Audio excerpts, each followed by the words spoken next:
In 2014, a brilliant mathematician named Mariam Mirzakhani walked onto a stage in Seoul, South Korea, and made history forever. She became the first, and to this day, the only, woman in history to win the Fields Medal, mathematics' absolute highest honor.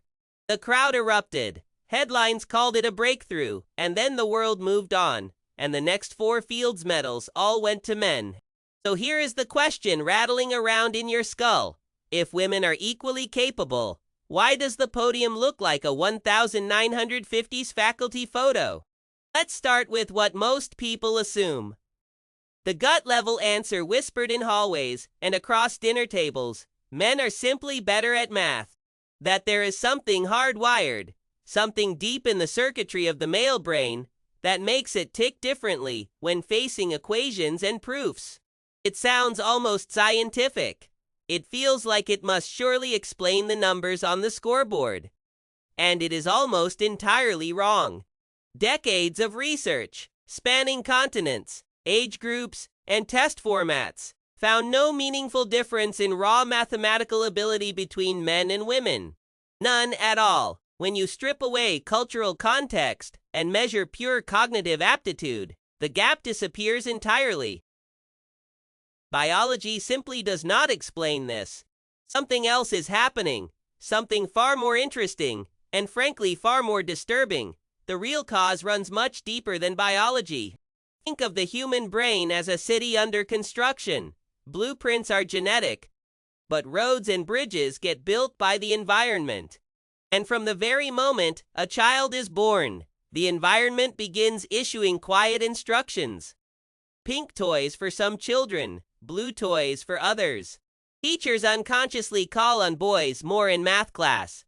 Textbooks feature male scientists. Cartoons show male inventors doing the big discoveries. Every single signal is a tiny brick being laid in the architecture of a child's self-concept, quietly and invisibly building walls. Now imagine a 10-year-old girl who is genuinely brilliant at mathematics. She has never once been told she cannot do it. But she has also never once been shown a version of herself succeeding at it. No mirror, no model, no map pointing forward. No one ever says the words out loud. But the world keeps whispering the same message. This is not really for you. It is everywhere. Research on stereotype threat shows that when women are subtly reminded of the math underperformance stereotype, their test scores actually drop. The belief becomes the outcome. The whisper becomes a wall. A small signal grows into a barrier strong enough to stop careers. The walls do not stop at childhood. Even women who push through every invisible barrier still hit a second ceiling when family arrives. Studies across multiple countries show a woman's research output drops sharply after childbirth, while a man's output stays flat or rises. The domestic infrastructure of a career was quietly built on the labor of women at home, invisible and unacknowledged for generations. One partner's Nobel Prize has often been quietly assembled, brick by brick, through the largely invisible and unacknowledged work of another person behind the scenes. Science runs on uninterrupted decades of deep focus.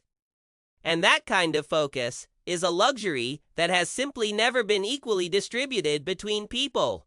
This is not about individual women lacking drive or genius. It is about a system never designed with them in mind. The Fields Medal is only awarded to mathematicians under the age of 40, right at the peak of domestic burden. The prize's own clock is calibrated to a life that women, statistically, are far less likely to have been allowed to live. So when you look at that list of mostly male names etched into history, you are not seeing the natural output of genius. You are looking at the residue of a centuries-long experiment in which half of humanity was handed a far smaller toolkit, a narrower runway, and a louder voice telling them to go elsewhere. And yet women still showed up. Still proved theorems. Still won, occasionally, when the system briefly let them through. The rare exceptions only proving just how much the rule cost everyone left behind it. Back to that stage in Seoul in 2014. Maryam Mirzakhani did not win the Fields Medal because a door was finally graciously opened for her. She won because she was extraordinary enough to kick it down. The door did not open. She removed it entirely herself. But here is the haunting question she raised. How many others never made it to the door at all? How many were lost? How many Fields Medals? How many Nobel Prizes?